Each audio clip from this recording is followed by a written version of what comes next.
जय श्री कृष्णा। डेली हिंदू ज्ञान में आप सभी का बहुत बहुत स्वागत है।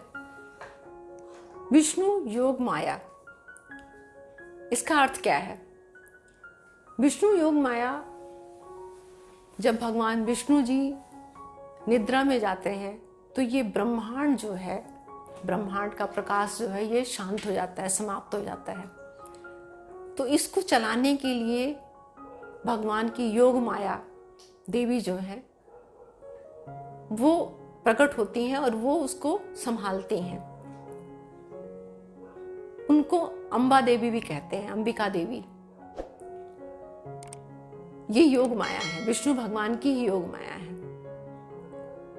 इनके बारे में बताया गया है जिससे कि सृष्टि चलती रहती है।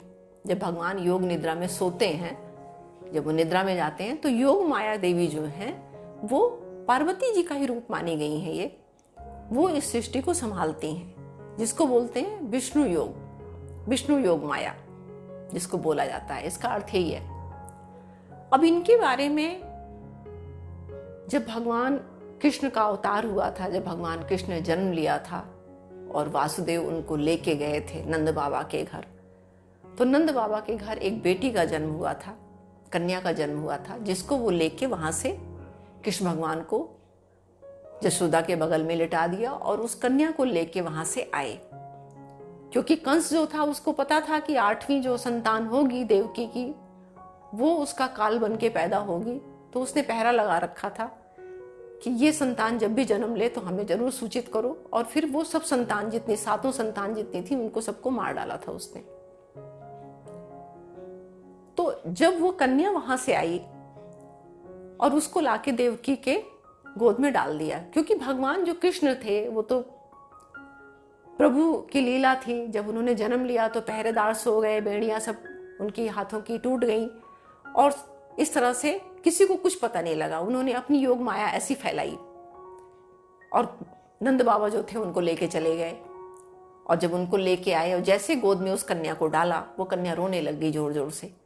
और उसके रोने से, क्योंकि योग माया जो थी वो खत्म हो गई, भगवान की जो माया थी वो खत्म हो गई, तो भगवान तो पहुंच गए नंद बाबा के घर। और यहाँ उनकी जो योग माया खत्म हुई तो पहरेदार भी जग गए और जैसे बेड़ियां उनके हाथ में लगी हुई थी देवकी और वासुदेव की, सब लग गई और कन्या रोने लग गई। और पहरेदारों को पता लगा, उन्होंने जाके कंस को बताया। कंस आया, उसने कन्या को पैरों से पकड़ा, उसको एक पैर उसका पकड़ा और उठा के बाहर ले आके, और जैसे ही एक पत्थर पे उसको पटकना चाहा तो कन्या जो थी वो हाथ से छूट गई, क्योंकि वो देवी का रूप थी। और वो कन्या आकाश में उड़ती हुई बोली थी कि भाई कंस, जिसको तू मारना चाह रहा है वो तो, तेरा काल तो पैदा हो चुका है, मुझे क्यों मार रहा है व्यर्थ में।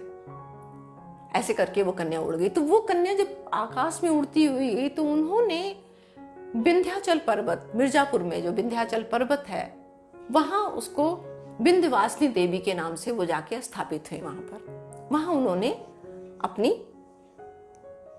जगह बनाई, वहां निवास करने लग गई वो। तो विंध्याचल जो देवी का मंदिर है, उसके किनारे गंगा जी बहती हैं। गंगा जी का बहुत ही अच्छा दृश्य है वहां का, कभी आप जाइए, आप लोग दर्शन करिए। देवी के शक्तिपीठ में आता है वो।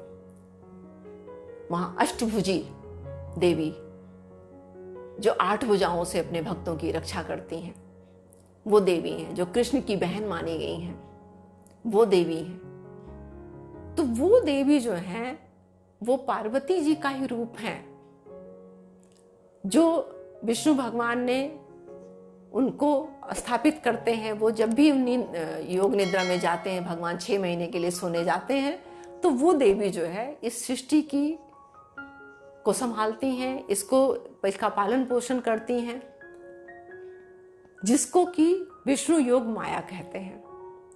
तो आज आप लोगों को पता लगा कि विष्णु योग माया क्या है। विष्णु योग माया वही पार्वती जी का रूप है, जो कि योग निद्रा में जब भगवान जाते हैं तो उनको छोड़ जाते हैं कि आप ये सृष्टि का पालन करो, इसको संभालो, इसकी देख रेख करो। और भगवान भोलेनाथ जो हैं उनको भी सौंप के जाते हैं, क्योंकि हम लोग उनकी आराधना करते हैं पूरे महीने। उनकी 6 महीने जब वो सोते हैं तो कोई शुभ काम नहीं होते हैं जब विष्णु भगवान चले आते हैं सोने के लिए। तो लेकिन जो सृष्टि की व्यवस्था है वो तो चलती रहती है ना। तो ये जानकारी आपको आज मैंने दिया कि विष्णु योग माया क्या है। ऐसे ही नई नई जानकारी के लिए आप मेरी वीडियो को देखते रहिए, लाइक करिए, शेयर करिए और सब्सक्राइब भी जरूर करिए। मिलती हूँ एक नई जानकारी के साथ नई वीडियो में, तब तक के लिए नमस्कार।